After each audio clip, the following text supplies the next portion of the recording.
Hello there, friends. I decided to come back out to the Noisette Creek. It's high tide, I can see the water still coming in, and it's too beautiful a location for me to abandon it after yesterday's wind. So I'm back here. Find that mornings are not as windy. Perfect time for reading, and today I'll be sharing an article from HBR's series on mindfulness. The sun is just rising, and so I think I may have to switch to shades. It's coming right into my face. Where am I at? Here we go. Much better. The title of today's article is How to Practice Mindfulness Throughout Your Workday. It is written by Rasmus Højgaard and Jacqueline Carter. As always, I will share a little bit about our authors and then we'll get to reading the article. Rasmus Højgaard is the founder and managing director of The Potential Project, a leading global provider of corporate-based mindfulness solutions. He is a co-author with Jacqueline Carter of 1 Second Ahead, Enhance Your Performance at Work with Mindfulness. Jacqueline Carter is a partner with the Potential Project and has worked with leaders around the globe, including executives from Sony, American Express, RBC, and KPMG. And this article, as is many of the other articles in here, adapted from content posted on the hbr.org website from 2016. So, with no further ado, let us begin. How to practice mindfulness throughout your workday. You probably know the feeling all too well. You arrive at the office with a clear plan for the day, and then, in what feels like just a moment, you find yourself on your way back home. 9 or 10 hours have passed, but you've only accomplished a few of your priorities. And most likely, you can't even remember exactly what you did all day. If this sounds familiar, don't worry. You're not alone. Research shows that people spend nearly 47% of their waking hours thinking about something other than what they're doing. In other words, many of us operate on autopilot. They do have a little superscript 1 over here, so let's see what the reference is for that 47%.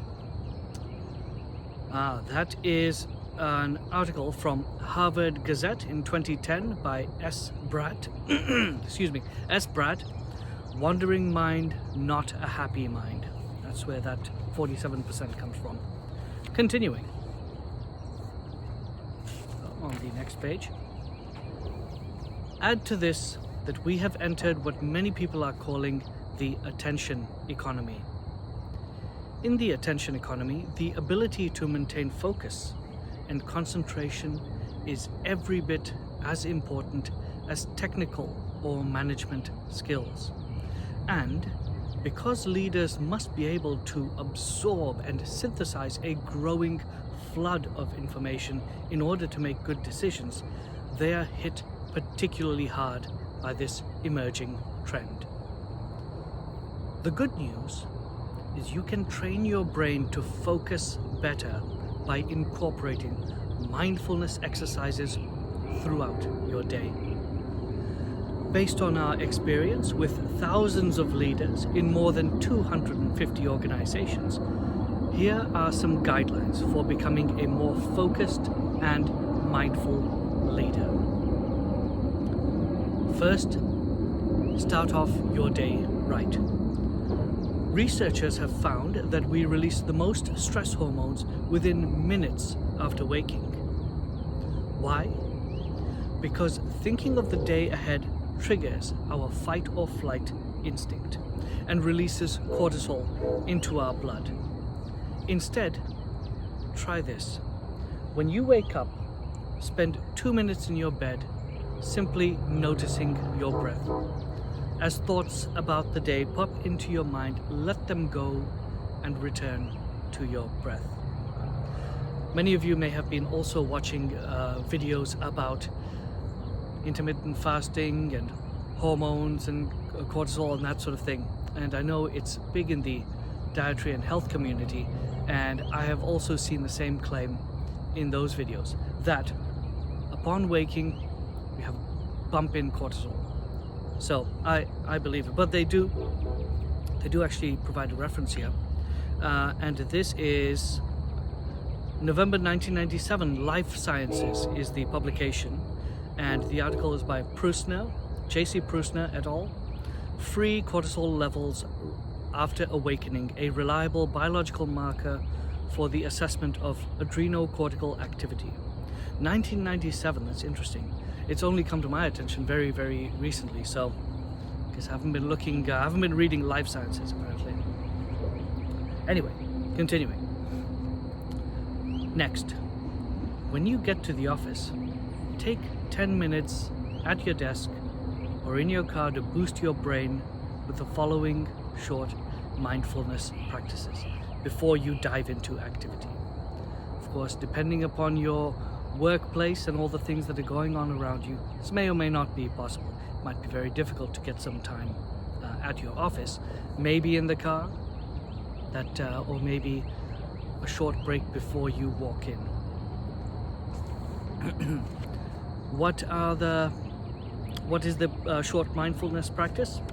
They say, close your eyes, relax and sit upright. Place your full focus on your breath. Simply maintain an ongoing flow of attention on the experience of your breathing. Inhale, exhale. Inhale, exhale. To help your focus stay on your breathing, count silently at each exhalation. Anytime you find your mind distracted, simply release the distraction by returning your focus to your breath. Most important, allow yourself to enjoy these minutes. Throughout the rest of the day, other people and competing urgencies will fight for your attention, but for these 10 minutes, your attention is all your own. Excuse me. Once you finish this practice and get ready to start working, mindfulness can help increase your effectiveness. 2 skills define a mindful mind. 1, focus, and 2, awareness. Focus, the authors say, is the ability to concentrate on what you're doing in the moment, while awareness is the ability to recognize and release unnecessary distractions as they arise. Understand that mindfulness is not just a sedentary practice. It is about developing a sharp, clear mind. And mindfulness in action is a great alternative to the illusory practice of multitasking. Mindful working means applying focus and awareness to everything you do from the moment you enter the office. Focus on the task at hand and recognize and release internal and external distractions as they arise. In this way, mindfulness helps increase effectiveness, decrease mistakes, and even enhance creativity. To better understand the power of focus and awareness, consider an affliction that touches nearly all of us: email addiction. Emails have a way of seducing our attention and redirecting it to lower priority tasks. Because completing small, quickly accomplished tasks releases dopamine, a pleasurable hormone, in our brains. This release makes us addicted to email and compromises our concentration. Instead, apply mindfulness when opening your inbox. Focus on what is important and maintain awareness of what is merely noise. To get a better start to your day, avoid checking your email first thing in the morning. Doing so will help you sidestep an onslaught of distractions and short-term problems during a time of day that holds the potential for exceptional focus and creativity. As the day moves on and the inevitable back-to-back meetings start, mindfulness can help you lead shorter, more effective meetings. To avoid entering a meeting with a wandering mind, take 2 minutes to practice mindfulness, which you can do en route. Even better, let the first 2 minutes of the meeting be silent, allowing everyone to arrive both physically and mentally. Then, if possible, end the meeting 5 minutes before the hour to allow all participants a mindful transition to their next appointment. As the day progresses and your brain starts to tire, mindfulness can help you stay sharp and avoid poor decisions. After lunch, set a timer on your phone to ring every hour. When the timer rings, cease your current activity and do 1 minute of mindfulness practice. These mindful performance breaks will help you from resorting to autopilot and lapsing into action addiction. Finally, as the day comes to an end and you start your commute home, apply mindfulness. For at least 10 minutes of the commute, turn off your phone, shut off the radio, and simply be. Let go of any thoughts that arise. Attend to your breath.